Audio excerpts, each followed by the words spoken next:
Hello, empathetic souls. It's time for another conversation from my coverage of South by Southwest 2022.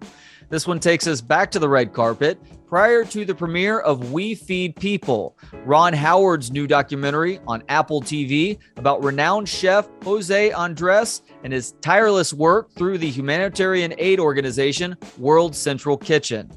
During this episode, you'll hear from World Central Kitchen CEO Nathan Mook, followed by Oscar winner Ron Howard, who directed the film. I hope you enjoy, starting with World Central Kitchen CEO Nathan Mook.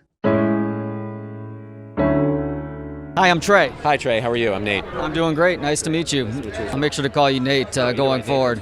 So you're an executive producer for this film. That obviously can imply a lot, or in some cases a little. I'm curious, what did you do for this movie? So I'm the CEO of World Central Kitchen. So I run the organization founded by Chef José Andrés. So I'm a little bit in the film because of that, and then also helped kind of pull some of the elements together as we've been capturing footage over the past 12 years, and so that sort of all came together as part of this film. So you're seeing in real time and also some historical archival as well. A lot of people have called this film inspiring. Ron just called it humbling. What's the most humbled you've been working for this organization? Oh, wow. I just came back from Ukraine 2 days ago here, and I'm headed back to Ukraine after.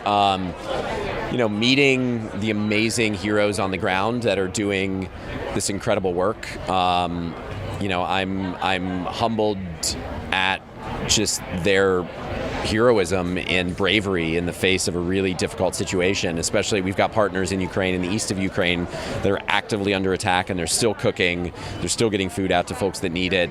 They're sending food into shelters, into bunkers, and this is just a reminder of why it is we do what we do. So if we can support them to keep doing their work, that's really what it's all about. What do you hope people take away from this documentary?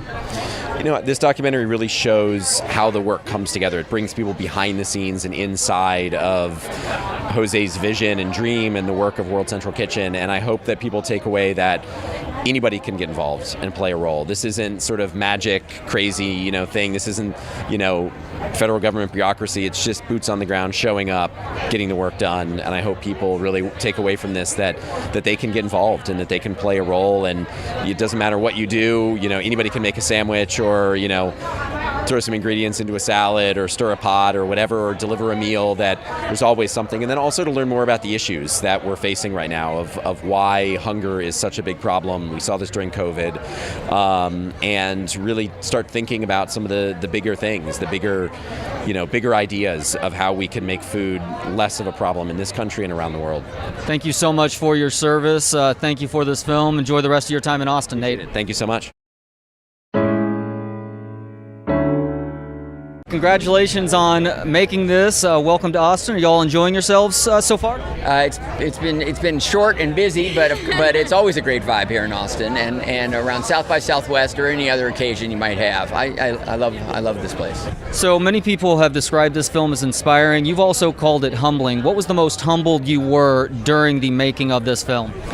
Just witnessing the lengths to which not just José Andrés, but everyone involved goes in terms of the commitment, the instantaneous dropping everything and going. I mean, they really are like an emergency services group, but they're not just individuals on standby at a firehouse. I mean, they have lives, they have careers and business, and yet making that kind of commitment, over and over again. I just had to say, I'll do my part. I'll pull together a film about it, but I am in awe of their level of commitment and the effectiveness on top of everything else.